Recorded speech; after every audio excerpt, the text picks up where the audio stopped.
Obviously, I came here to get your reaction for the past fight over the weekend. Leo Santa Cruz and Gervonta Davis. Yeah, well, actually, we've had some really good fights. Obviously, this was a major fight. Leo and Gervonta. It was a big fight, not only for each individual's career, but also for boxing in general. This year, we haven't had boxing. We haven't had much boxing to look forward to. So this was a big fight. I was actually a little sad, obviously, at the outcome. I was rooting for Leo. I know him personally. And so I felt bad, for the outcome, but man, all the props to Davis. Motherfucker, he's the real deal. I've told everybody he's the real deal. Very strong, very talented. And, he faced Leo, who was aggressive and experienced, and Leo was fighting very well. I thought Leo had won several of the first, rounds, and it was a very even fight up until that one punch that really, stopped the night. Gervonta was looking for a solid uppercut. He threw it a couple times, missed it, but that time he just connected perfectly and, caught Leo. I mean, that's the kind of punch that, anybody that gets caught with that is going down. There's no other way around it. So it was just a great punch, at the right moment, and that's all that happened. Do you think it was Leo's fault throwing 3 straight rights? No, I've seen some of the people saying that maybe he was, repeating he threw 3 straight rights, and maybe he repeated that too many times, and Davis just caught on to that. I don't think so. I think it's just one of those punches that you just got caught. When you're boxing and you're in the ring and things flow, there's no textbook that tells you cannot do that. I mean, would we be saying the same if he didn't get hit with that uppercut right at that moment? Would we be criticizing him for throwing 3 straight rights? No, we wouldn't, So there's no textbook that tells you what exactly to do, A, B, C, D, E, and whatnot, or don't do these steps in a row. There's nothing like that. It flows. It's different. And at that moment, I didn't think it was a mistake for him. It's not like he was dropping his hand. It's not like someone that drops his hand, puts his face in front of him, or taunts an opponent, by tapping his chin and then gets caught. Had Leo done something like that, then everybody would be saying the same thing. Damn, Leo should never have done that. But in this case, it's fighting. It's in the flow of motion things, and he just got caught. Okay, so his dad, his brother, in the corner said, Leo, be careful, 1 or 2 rounds, and then it's our fight. So he said, please be careful. I think, so you think Leo was careful enough in that last round when he got caught or not? How do you see that? Look, I think Leo was fighting fine. It's not like he was being careless either. He was fighting back. He was being aggressive at moments, and other times he was kind of defending. When the corner tells him, his dad and brother tell him to be careful for the next 2 rounds, or we only got like 2 more rounds to really worry about. That's because they feel or felt that Davis maybe wears out towards the later part of the fight, and maybe slows down, and maybe we can start picking it up even more.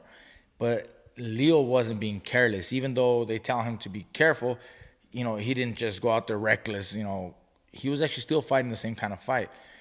When they tell you to be careful, it doesn't mean just guard up and don't get hit and just be careful. No, you're gonna be fighting. You have to fight, but you keep it in mind. It's still dangerous, so be a little cautious about things.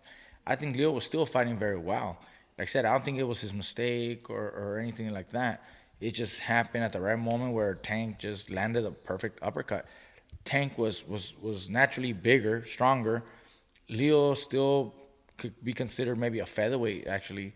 He did start at 18, at 118, so he could still probably do 126 comfortably. Now fighting at 130 against Tank, who was already moving up to 135, and so Tank was just big and strong.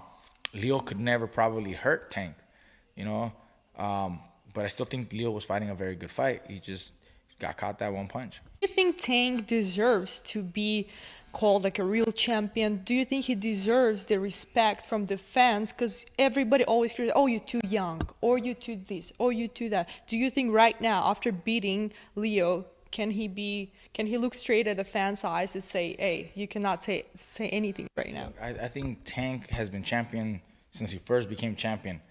The only reason that sometimes they don't get credit is because they face weaker opponents.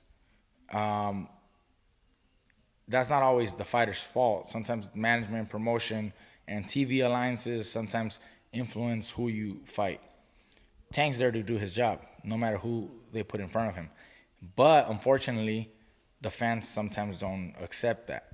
So I think he's had all the talent since he first became champion. He already showed that. And he was the real deal even back then. But because he didn't face the right opponents, or not necessarily the right opponent, but the name opponents, it's hard to get the credit. Last year when he fought a few guys that I can't even remember their names, is what makes people not give him credit. With this victory over Leo, he definitely can put that on his resume, basically on his record, and claim that he beat Santa Cruz, a multiple world champion, So I really do feel that people should now give him the credit. Yeah. Okay, let me ask you this then. Lightweight division, young guys, Gervonta Davis, Devin Haney, Ryan Garcia, Teofimo Lopez. Let's pick this four. Can you say who's the first, second, and third? I think, well, right now, Lopez obviously is the man in the division. He holds all the belts. I know Davis holds a portion of the WBA belt, and Haney holds a portion of the WBC belt. And when I say portion, it's because they're holding other titles, like either what they call regular, or someone will call a different sanctioning body will call interim, or someone will call, like I said, it's just a portion of it. I think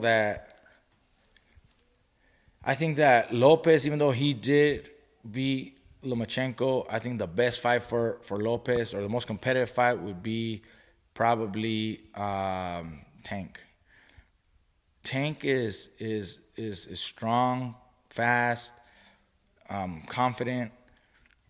I think he has a better chance against Lopez. Haney, I think, has maybe better skills, but I think he might need a little bit more of experience, a little more against top level opponents. Well, maybe we see he fights Gamboa. But I'm not big on Gamboa anymore. I mean, Gamboa was big 10 years ago, and not right now. That's why even when Davis fought Gamboa, I was not big on that, And Ryan, I think, is kind of like still the youngest and greener of the fighters there. He still needs a lot more experience. He is developing well, though. I have seen improvements in his fight game. He does have speed. He does have power. That's no question. But there's still more to boxing than just speed and power. He fighting Luke Campbell. I think he knocks out Luke Campbell, and that's a good way to continue that development process in a fighter. Bring in an opponent like Luke Campbell, who's experienced and has been at the top fighting for a world title, and that's the kind of opponent that a young fighter like Ryan needs to develop. So who you think is better, Luke Campbell or Gamboa, if you compare them? For opponents, Gamboa was probably the better fighter in his prime, but at this current time, I think Luke Campbell is a better test. Better test, because Gamboa, like I said, he's way past his prime. He hasn't been at the highest level regularly, and I mean, I was surprised that he actually fought 12 rounds, or went up until 12 round with Davis. I thought Davis was gonna knock him out, under 4 rounds last year, and I was surprised it went so long. I thought Davis was gonna knock him out quick, but it didn't. The experience from Gamboa carried him through the night.